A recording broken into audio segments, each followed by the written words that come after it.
Hey folks, welcome back to the Portable Gamer. Welcome back to Farming Simulator 2017, and welcome back to Upton Farm.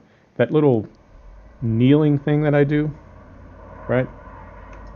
Shadowplay it's a little different than OBS in that it's not entirely a separate screen. I can't really tab into it.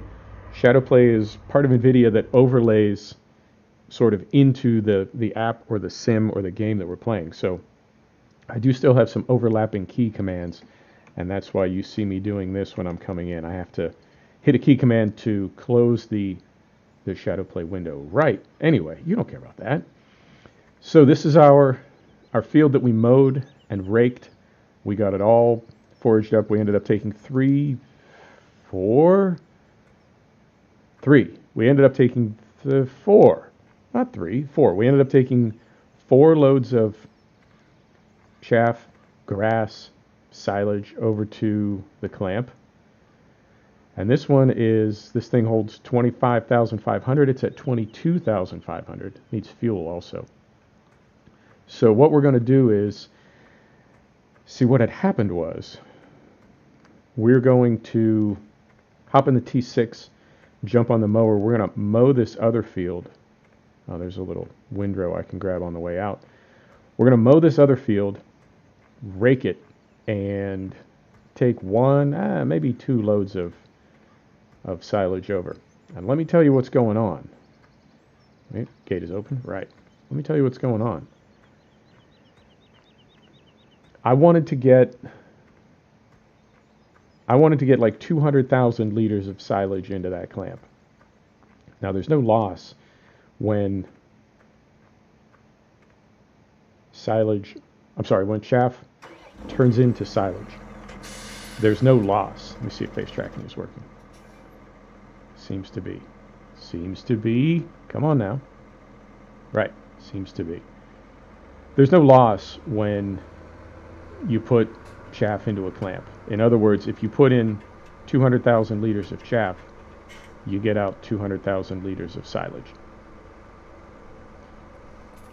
So we can estimate pretty accurately, because silage right now is going for, it goes up and down a little bit during the year due to seasons, but we can estimate fairly accurately. It's about 500 pounds per ton, right? And we've got, right now we have a little over 200 tons in there. So about 100,000 pounds we can get out of it. That was my goal. It added up pretty quickly, the chaff that we were putting in there. So I think we might be able to get to 500,000. And the reason that number is important is we have a 240,000 pound loan right now. So if we can get 500,000 liters or 500 tons of silage in there, that's our whole loan, right? Which means, and we're going to do our thing here. Let me scoot this back over as carefully as possible without bouncing my view all over with the mouse. Right. So you feel me? If we can do that. Oh wow! Check my style. Okay. There's a key combo. There's a button combo on my gamepad where I don't have to use the mouse to do this. Oh, fantastic! Make sure I forget that for next time. Right. If we can get 500 tons of silage in there, we can, in theory, get completely out of debt just with our silage. I don't think I'll be able to get 500 tons out of these 2 fields, but we can probably get 250, 275, and I think, and I won't do it all on camera because it's just going to be a ton of grass work, but if I can, when I'm done with the mowing, I'll show you those other fields as far as like area, hectares, however you want to say it. But I think, just on first cut, right? Because remember, it's summertime. We're going to get another cut in the fall, another grass cut. But I think, as always, grass is going to save us. And I think we might be able to really get some good money in these clamps before we've even begun harvesting. And the reason that is important, I don't know if this will be fermented and ready to sell before we need to start harvesting. Because remember, and I keep saying this, we don't own a combine harvester yet. And I don't mind renting. Right. Let's see if this works. So I hold this, and I do this. Well, that sure enough works. Check us out. I don't mind renting when we have to. And I know with seasons, you do have some pretty hefty maintenance costs when you own a vehicle. So it's not always the worst financial move to rent. But there's just something about renting. I'd rather buy equipment. But I don't want to buy it if it's going to put us 600,000 pounds in debt. Because the interest is pretty manageable, but there is interest. So if we could have that chaff fermented into silage and sold before we begin harvesting, if we can have our debt down to zero, we're still going to need to borrow. If we get to TC5, we'll need to borrow probably 150 to 175,000 pounds. If we want to get like the CR 1090 or something, it'll be closer to $500,000. We will have to pay maintenance costs on a very expensive combine harvester that we own, but we will own it. So all future harvests will just cost us maintenance. So something to think about and a goal to work toward. I'll show you the map, but I will most likely do a ton of grass work off camera. I'll finish up this field, because it's fun to see everything that's going on. I'll finish up this field, but then the others I think I will do off camera. Yeah, I think that's what's up. So yeah, that was interesting to see how quickly that bunker is filling up. I was surprised. And even, I mean, just what we have in there right now is probably worth over 100,000 pounds. And that's not quite half our debt, 40% of our debt. So I panic when we borrow money, but it's if we think and if we plan properly, we can typically get out of debt fairly quickly. And then the next question will be, how many fields do we want to buy? And how big an operation do we want to make this? Now I do realize that we are on episode 24, 25. A lot of these are almost an hour. And we're 6 weeks in. So 25 episode hours in. And 6 weeks in from when we started the channel, we have yet to harvest a cereal crop. We've mown some grass, but even that's fairly recent. Even that is only the past few episodes. So I'm still experimenting with the pace of these. You know, what I want the episodes to look like and sort of how I want them to flow.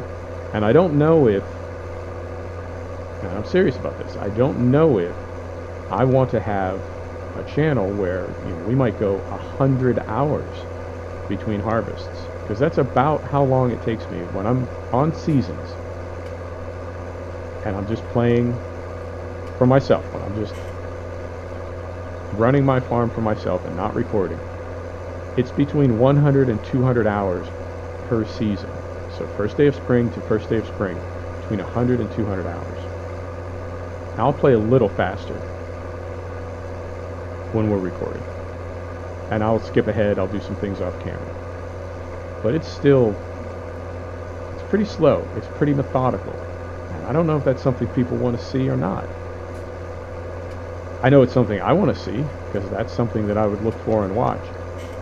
But I don't know if it's something that really a lot of people want to see. So we'll see if they want to see. And I am going to do this thing so I'm not driving over any grass. I am going to work up and down the outsides of the field and just kind of whittle away at it. We'll have to deadhead a little bit from row to row, but we won't be crushing any grass at all. And we may potentially be sort of crushing our windrow here, but it's just going in as chaff, so I'm not worried about it. We're not going to be feeding animals with it directly. Alright, so I'll knock this out quickly, and then I will grab the rake quickly, row this up, and I'll be able to make one pass, possibly less, before that forager is full. And then we'll take it over and dump it. And depending on how we're doing on time, we may come back, grab another load, take that over and dump it as well. I also need to put fuel in the T7. And man, we're so broke right now. I would almost think about, this is pretty greasy. This is not a cool thing to do, but I would almost think about parking that T7 up with an empty tank, hopping in the T8, seeing how much fuel that has, and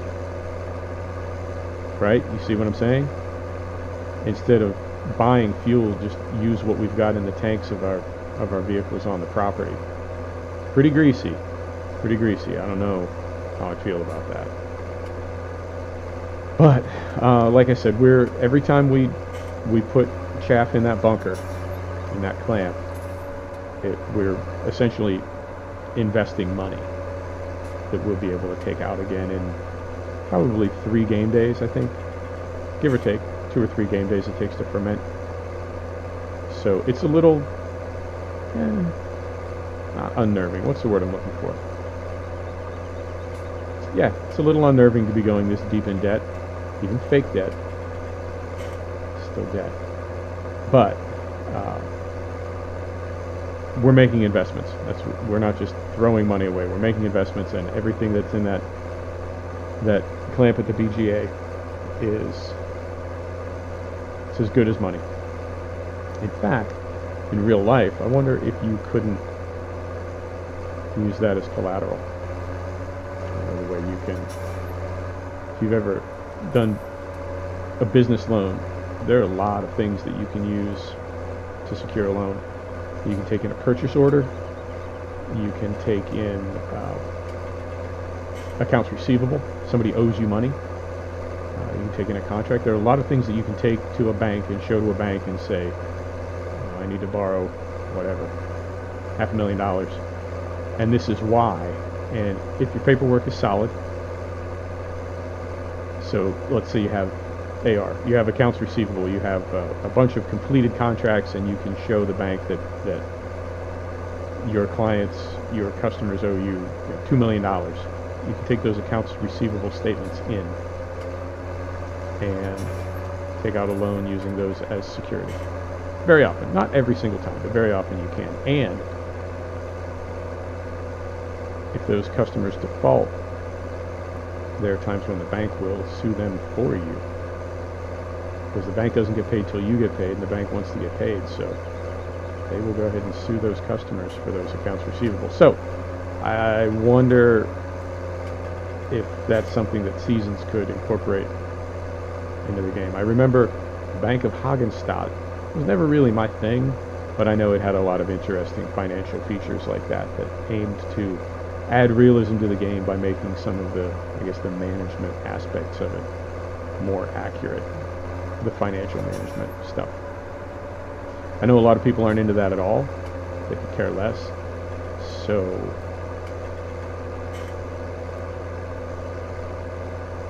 it's a good thing that it's optional, because I know a lot of people, and when I say this, I don't mean it in a bad way at all, but I know there are a lot of people that just like to sandbag this game.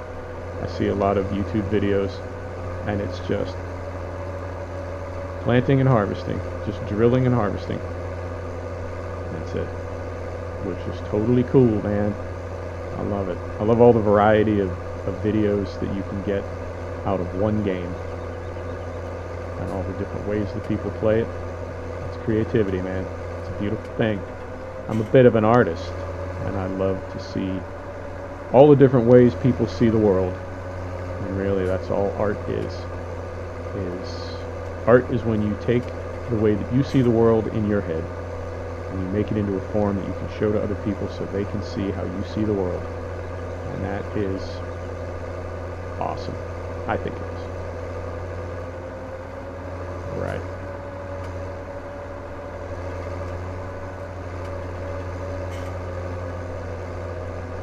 This went pretty quick. I'll hop on the rake, get this going.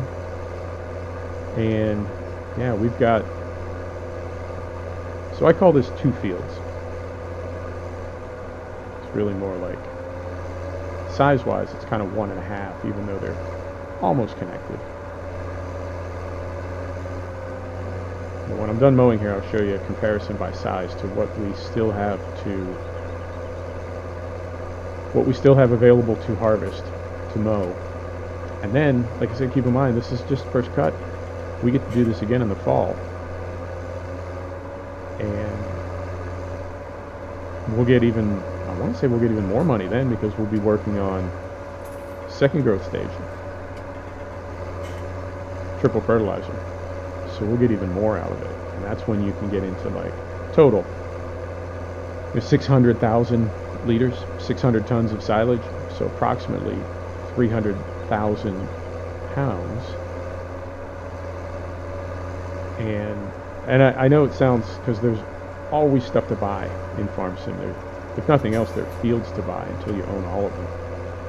There's always equipment to buy, not just fun stuff to have, but as you own more fields, as your operation gets bigger, you need to get bigger equipment to be efficient. So, this mower is an example. I love this mower. I think it's a beautiful mod, but I'm not going to mow. If I have a choice between using this or using a butterfly mower that's twice as wide, almost 3 times as wide, you know I'm going to go with that butterfly mower. But it's 100,000 pounds. So we'll get second cut going, and we'll make a lot of money, debt-free money, because we'll have our loan paid off by then. But it's not hard to spend 300,000 pounds in this game. As you saw, we spent, I said last episode, we spent 1.5 million plus a couple 100,000 in loan. So we spent like 1.7 million. I'm not doing math, I'm concentrating on making my turn here.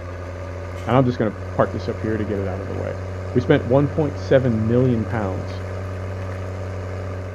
and we had already bought our tractors. So that would have been close to 2 million, 2.2 million that we spent, like nothing. We spent it in 1 or 2 episodes. That's how fast money goes in this game. And very often in real life, too. To the rake. Let's get this road up. All right. Face tracking is still working.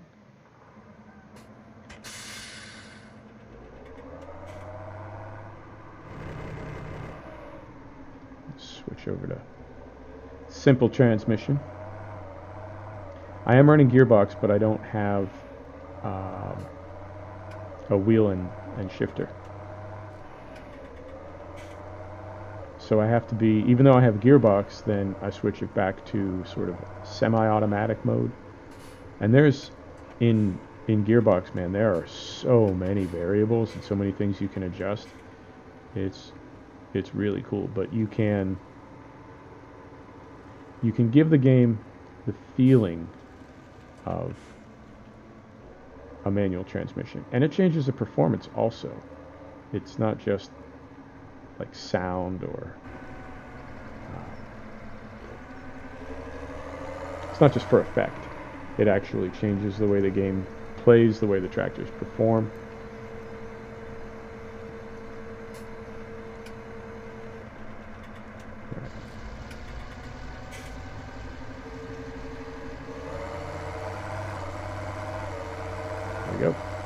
It changes the way the tractors perform dramatically. And when you couple it with more realistic, it really adds a challenge to the game. Now, more realistic, I found, turns off the mud effect. If you're running mud mod, because of dirt control and some of the other, I believe it's the 3-pack. It's the crop destruction, it's dirt control, and it's terrain control, I think. Well, if you're running those 3 and you're on a map that has mud mod and you're running more realistic, I believe more realistic deactivates the splashing mud, and that's something that the developer said just has to happen. It's just the way it has to be for more realistic to work properly. So I'll take it. You still get the slippery effect of the mud as far as I can tell. You just don't have the visual effect. And I think what it is that more realistic has its own sort of onboard mud effects, and it overwrites the others. So mud mod, this is my understanding.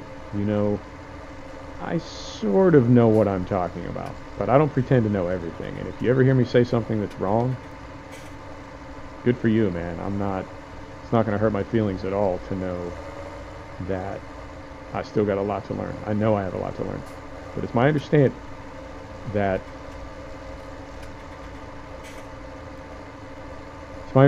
mud mod in a map works off of terrain control and dirt control. And so if you want to run more realistic, it needs to sort of step in and handle things. That's my understanding. Right. Now, this is another one of those fields that it looks kind of small, but then at a certain point as you're working in it, you realize, no, it's not that small. It's not huge, but it's not small. And both of these, the one that we just rode up, the one that we just foraged up, and this one that we're rowing up right now, I've started probably, I think, 3 or 4 profiles on Upton. And I swear on every single one of them, including this one that we're playing right now, on every single one of them I forgot about these fields. Right? So I'm like hustling, trying to figure out where I'm going to get money to buy grass fields. I gotta get some silage going. I gotta mow some grass. And then I realized sort of after the fact that we already own these 2 fields. And then the other ones over by the sawmill that we're going to go do after, a lot of those are, for lack of a better word, they're free. They're just sort of, I don't know. I've heard this in role play, and I think it makes sense, so I kind of go with it. But these are like public fields, like public meadows. And the council, we mow them for the council. And as our they don't pay us to do it, but as our fee, they let us keep what we cut out of it, and then we take that over to the BGA and make money from it. So I think that's a cool thing, a little cool scenario to sort of keep in your head. I'm not into role playing, but I do think it can help with the immersion sometimes to try to figure out like why you're doing things, because the game is so open-ended sometimes. It's like it almost, I don't know how I want to say it, it's so big it's like you need some direction. You need to have kind of a backstory, but that's right around the corner from role playing. I don't know if I want to go there. Right. One more little bit.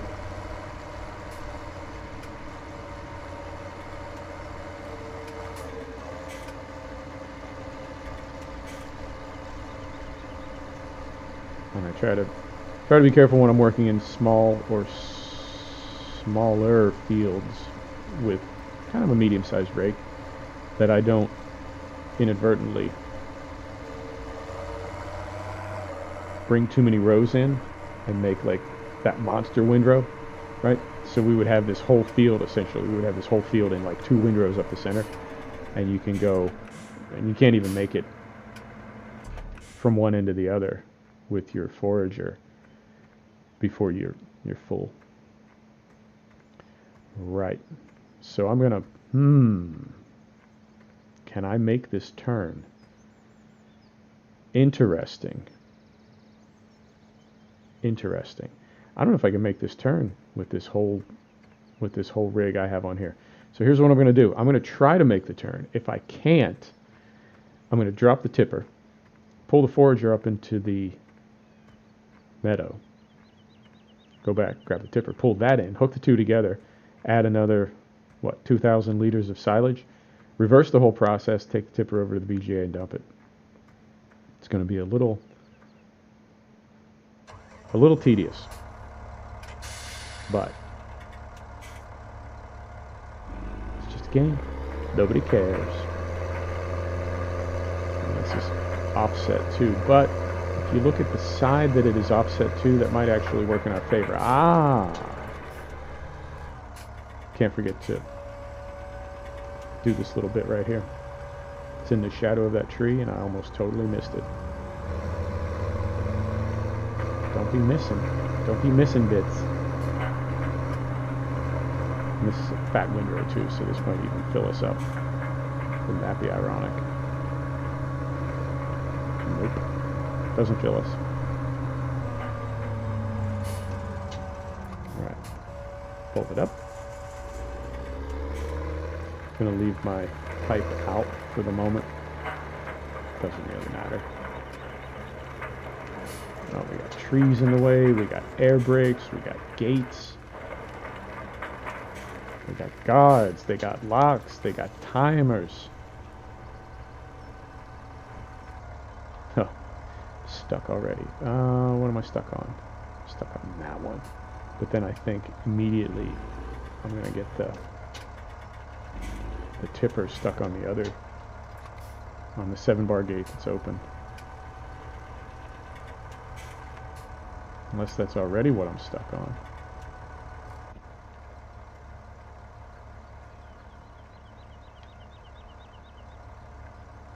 Yeah, because I'm not even near the gate on this side. So that means I have to be stuck. It's a pretty generous collision. But let's see. Right, so that means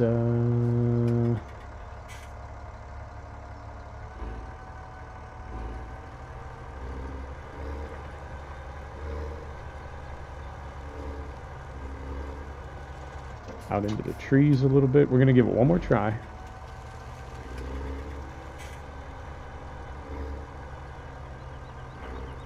Yep, that's what we were caught on. And now that's stuck. Okay. I ain't scared. I ain't giving up.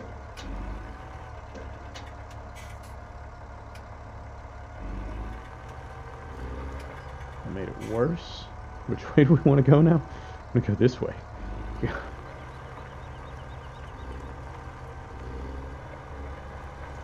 Alright.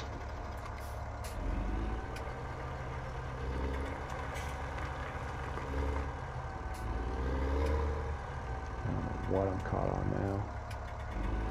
I feel like I got the tipper past the 7-bar, and now the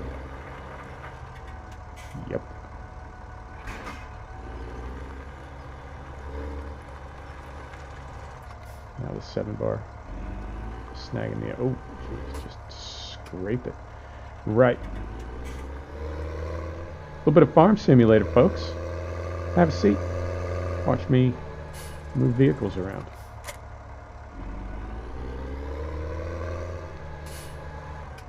Now, even so, I don't think I'm going to be able to make this turn. From here on out, obviously, when we come out, we're not going to go through this meadow. We'll go up to the highway and make our turn there. But I don't even know if I can. I feel like I'm going to have to pull this thing out and then back it into the driveway, because I won't be able to make this turn. And we need fuel. Right. All kinds of generous collision boxes. So it goes, right, so.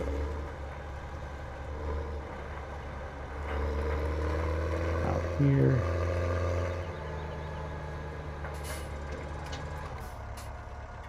Backing up that ass.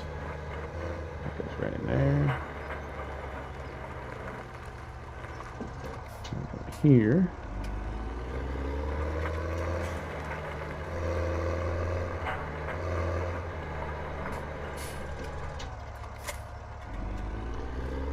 kind of a haunted trailed forage harvester right there.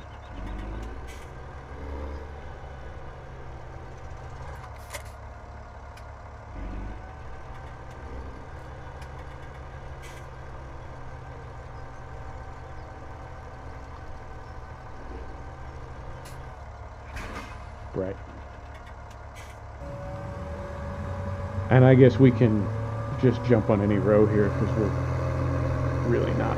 It's going to fill up pretty quick.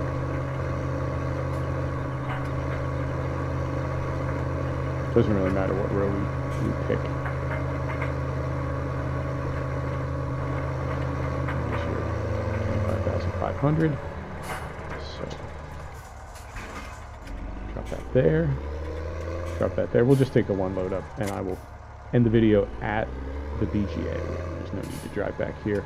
We lost some time with all that messing about getting through the gate, so there's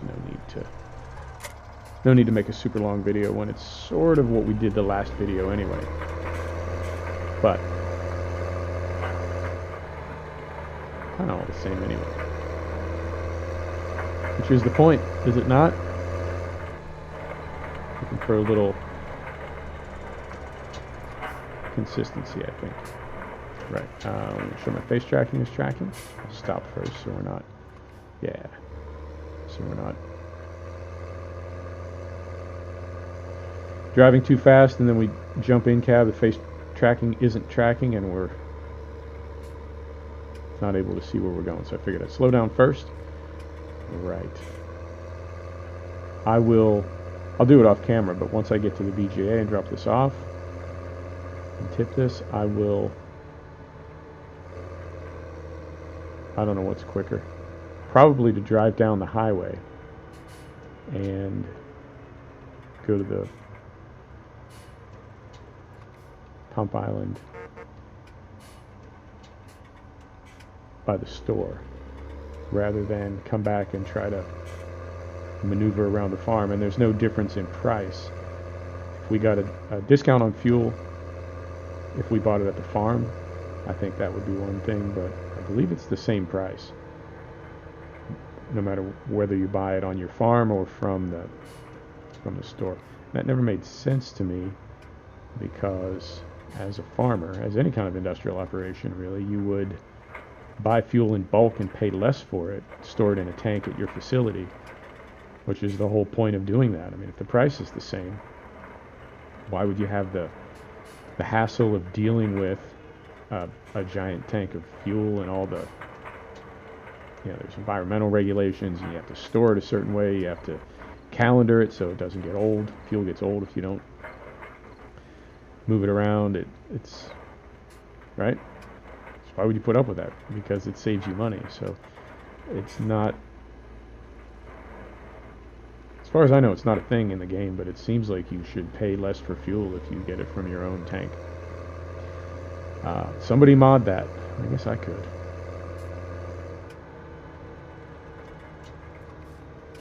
It's a pretty obscure mod though. Right. Looking for traffic, and there's never going to be any. It's just a habit. Alright. So we'll get up here. I think this is going to be about 40 minutes. I don't have a clock going, but I want to say about 40 minutes.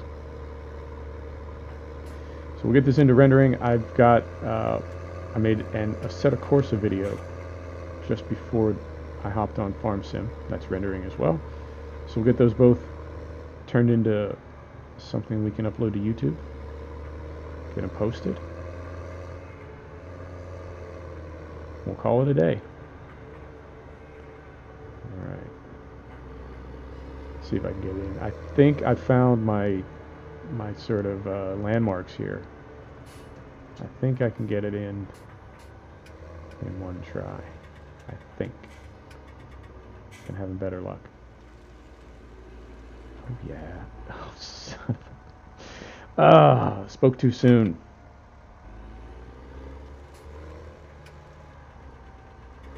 Oh, now I'm all Jimmy jammed in there. What are we caught on? Oh, game.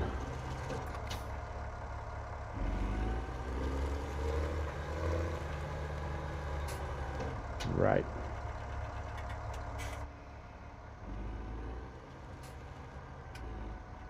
Now what are we caught on? Did we just... Oh, we just drove straight into it. Fantastic. You know what? We're staying out of cab. This is turning into a comedy of errors. Stay in third person. Right. There we go.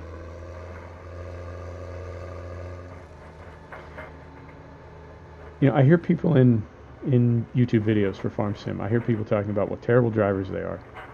And I'm watching the video and I think, oh, you're not a terrible driver. You know? But I get it because as many hundreds of hours as I have in this game, you'd think I'd be a better driver. And I don't want to blame it all. I mean, like you saw coming through the gate back at the grass meadows. That was a pretty generous collision. Like we were not making contact with the 7-bar gate, but clearly the collision box thought we were. Well, I'm not mad about it. It's only a game. But still, you know, if I was lining that up, I would line it up visually. I did, and we still hit. So some of it is that, you know, you can drive as well as you can, but every now and then it just gets a little tricky for you. But I think it's also just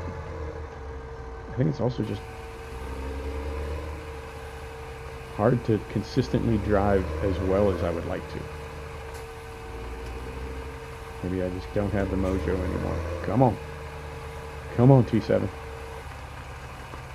What are we at? 233. So, just thumbnail, that's about 115,000 pounds worth of shaft as it sits right there. So if we can get 300 to 400,000 liters of chaff, of silage, 300 to 400 tons. That will suit me right down to the ground. Folks, thanks for stopping back to check out the Portable Gamer. Thanks for joining us for another episode of Farm Simulator 2017 at Upton Farm. And we'll see you soon. Take care now.